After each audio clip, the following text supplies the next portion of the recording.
ព្រះមហាក្សត្រថៃឲ្យនាយករដ្ឋមន្ត្រីអនុទិន ឆាន់វរៈកូរំលាយសភានៅថ្ងៃសុក្រនេះធ្វើឲ្យលោកក្លាយជានាយករដ្ឋមន្ត្រីត្រឹមតែ3ខែប៉ុណ្ណោះ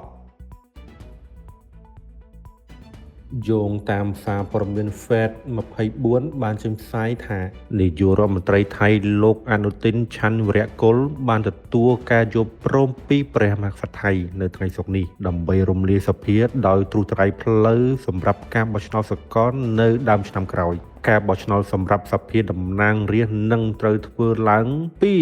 45ទៅ60ថ្ងៃបន្ទាប់ព្រះរាជក្រឹត្យដោយលោកអនុទិនដឹកនាំរដ្ឋាភិបាលចាំផ្ទះមួយត្រូវបានរារាំងពីការអនុម័តថវិកាថ្មីនាយករដ្ឋមន្ត្រីថៃអនុទិន ឆាន់វរៈកុលបានរំលាយសភានៅថ្ងៃសុក្របន្ទាប់ពីកាន់តំណែងរយៈពេល3ខែដែលជាព្រះរាជក្រឹត្យមួយបានបង្ហាញដោយបើកផ្លូវសម្រាប់ការបោះឆ្នោតទូទៅចំណុចការនេះកើតឡើងលឿនជាងការរំពឹងទុកនិងអំឡុងពេលមានការប៉ះទង្គិចគ្នាដ៏សាហាវជាថ្មីនៅព្រំដែនប្រទេសថៃជាមួយកម្ពុជា RO Gazette ដែលបានផ្សាយថាសភាតំណាងត្រូវបានរំលាយដើម្បីរៀបចំការបោះឆ្នោតសកលថ្មីសម្រាប់សមាជិកសភា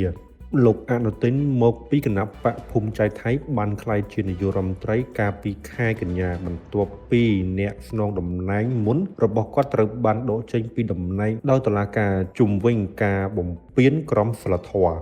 ការរំលាយនេះបានធ្វើឡើងបន្ទាប់ពីប្រមាណថ្ងៃនៃការកើនឡើងនៃការប្រយុទ្ធគ្នាឆ្លងព្រំដែនដែលបានបំបែកបទឈប់បាញ់ដោយមានសហរដ្ឋអាមេរិកជាសាក្សីនិងបានធ្វើឲ្យមានការខឹងសម្បារជាសាធារណៈចំពោះចំនួនទឹកដីដ៏រ៉ាំរ៉ៃនេះលោកអនុទិនដែលបានប្រកាសចំហរឹងរូបបានអស់ទាញការគ្រប់គ្រងពីក្រមជ្រុលនិយមនិងអភិរក្សនិយមចំពោះការបដិសេធកាត់បន្ថយប្រតិបត្តិការយោធា